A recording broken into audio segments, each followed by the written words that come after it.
Hi, Michelle Palmer here today with you. I thought I'd do a little bit more exploration with the balls. It's really endless, to be honest with you, but based on some of what we've done in class, I thought I would take this opportunity to show you a little bit more. So I've got my balls here, and let's see, what should we do with them? Let's try a different position, shall we? Let's try, if you feel comfortable with this, sitting on the balls. Now you can do this in a cross-legged position, but not everyone can do this.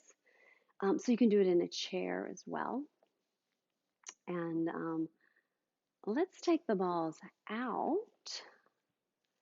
You could even put your legs out in front of you. They don't have to be crossed, although it does make it a little bit easier. Oh, fun with balls. This is only the beginning, y'all. Um, so I'm going to assume this position again. So establish a sense of connection, feeling, okay, where am I now? I always love to start. I guess my brain loves the comparison of, okay, where am I now? What am I feeling now? What am I sensing in my body, in my field of awareness? How do I feel connected to myself? So go inside. You can close your eyes if you'd like to. Sometimes that can be helpful. Or for me, I love also to presence, plus I'm on camera, so I'm going to just look at you and I see the beautiful light behind me. Might be too bright. For me, it just seems like like the heavens are opening up and sharing their light with me.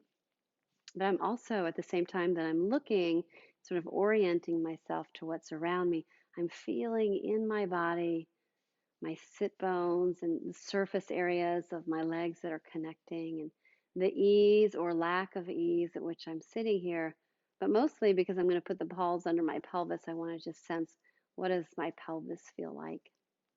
So if you're sitting in a chair, same thing. You just sense your feet on the ground, making the connection, and then um, sensing what is before you do. Because a lot of times we do a lot of things and we don't even know that anything has changed. And what allows for the nervous system to really have an aha light bulb moment is when it feels that something has shifted or changed. So it has a weightedness of, this is when I'm not aware and paying attention, and this is what I feel like when I do. And often they're very different, like seemingly different sides of the coin. And we want to give the nervous system the opportunity to really feel this and steep in the newness of the feeling. So we're just using tools, movements, and things like that to teach, like the brain goes, wow, what's that? This is a new sensation, a new feeling in the body. And so instead of learning maybe old language, old sensations of disconnection, pain, tingling, burning, shooting sharp. I mean, any kind of sensation over here. We want to really open up the field to other sensation possibilities. So let's take our balls, and I'm going to go under each side of the pelvis. It's going to feel maybe a little weird, kind of like, because the balls are squished together, they might be um, a little pinchy. So put them on either side of your sit bone. So instead of being together, they could be a little bit spread apart. So your pubic bone and your beautiful feminine or male bits in between have a little space to soften and let down. And then from here, you know how we did the rocking of the pelvis? I'm going to turn to the side so you can watch my spine as I move. So we're taking this movement. Let's see, just a moment.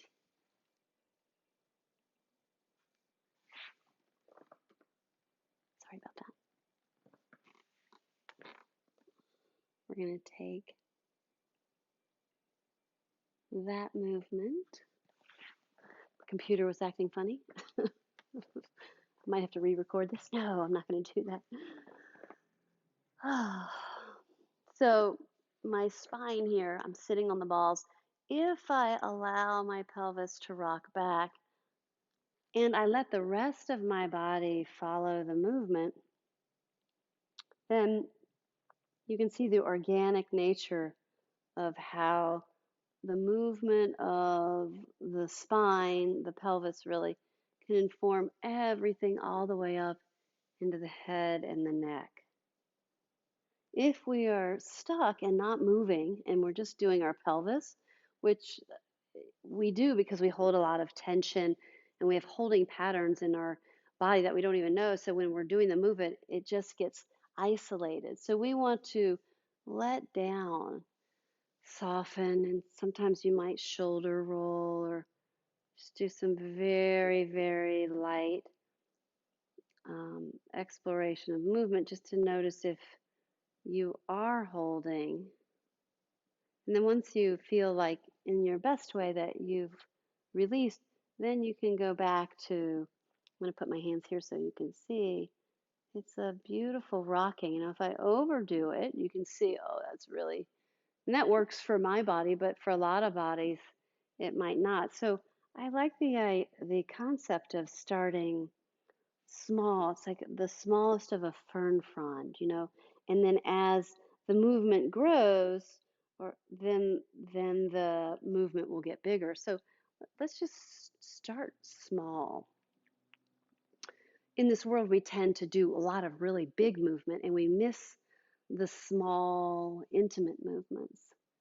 And the intimate movements are so poignant for the nervous system because it's really slowing down enough to feel, to really feel and sense. And so we're just using those balls under our pelvis to help us feel our roundness, how the pelvis can round back and then come up to center. And as you come up through center, you might feel like when you hit that sweet spot in gravity where it's effortless and there's no work involved. Like, I'm not working to be here.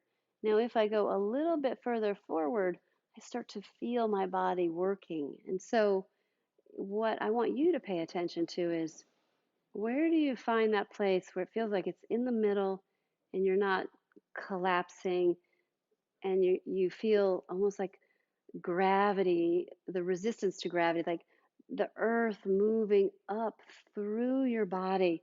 So your body is reaching out and up with ease and naturally.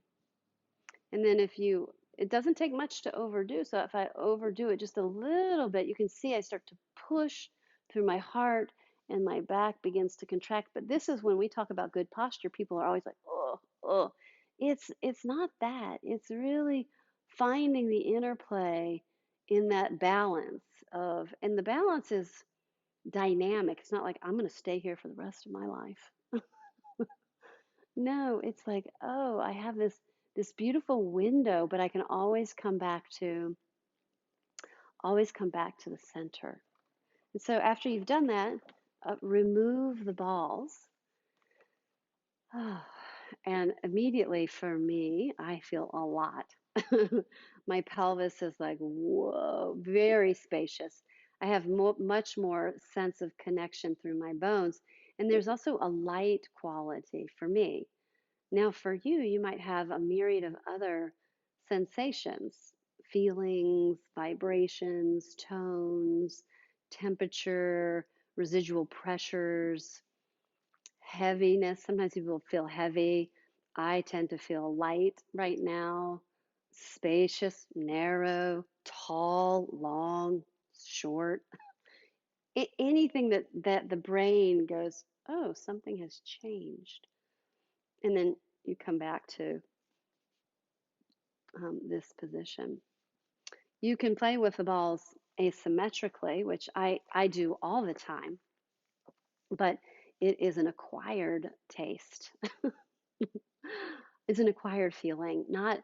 That's why I like balls. Remember how I mentioned I like balls that have less air? These have they have less, you can see, but sometimes I even have less, so that I can put the ball. The reason why I love the ball there is because it's squishy, it's round, and I can move around it. If I put a blanket there, which we'll probably do some fun with the blankets in this area, um, it's it's more. It doesn't have as much like flexibility. You know, when you're on a raft in the pool and you can float off of it or end up in the water, end up in the drink pretty quickly.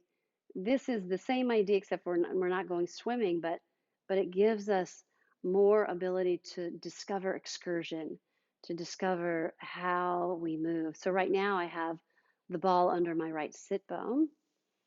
It feels uncomfortable, or we just move it to a new spot. And if it doesn't feel good at all, then we'll try something else. But so I'm doing the same movement we just did, but the left part of my pelvis is reaching towards the earth and the right side is lifted. So, in a way, it's side bending the right side of the body, sort of compressing in a way this side as the other side has length. And I'm doing that same rocking movement. Remember, this is a movement through the whole spine. So it's like allowing our body to go into this beautiful fetal position, which we don't give ourselves permission to do very often. And then from here, finding again, here's my sweet spot. I'm growing up to it. I feel it. Now I feel like I can maybe stay here all day. And then I'm going to go just a little bit past that to get that extra, almost that extension, that little bit of back bending quality. But it's not a back bend, it's just spinal movement. And it's this vertical axis.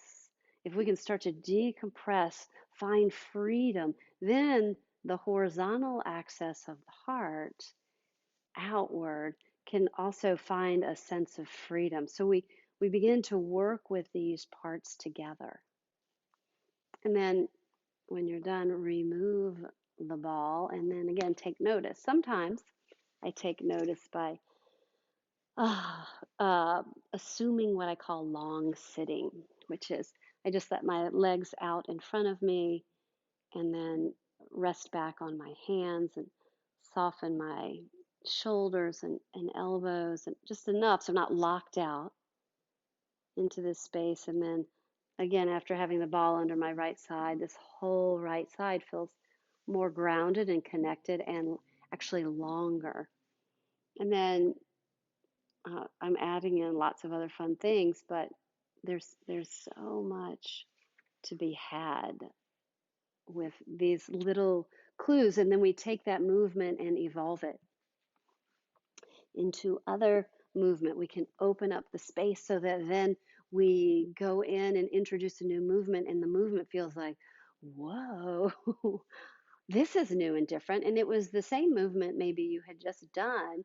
We've just added a shift and a change. So then the brain nervous system starts to like meander its way in and discover a new way of being and feeling.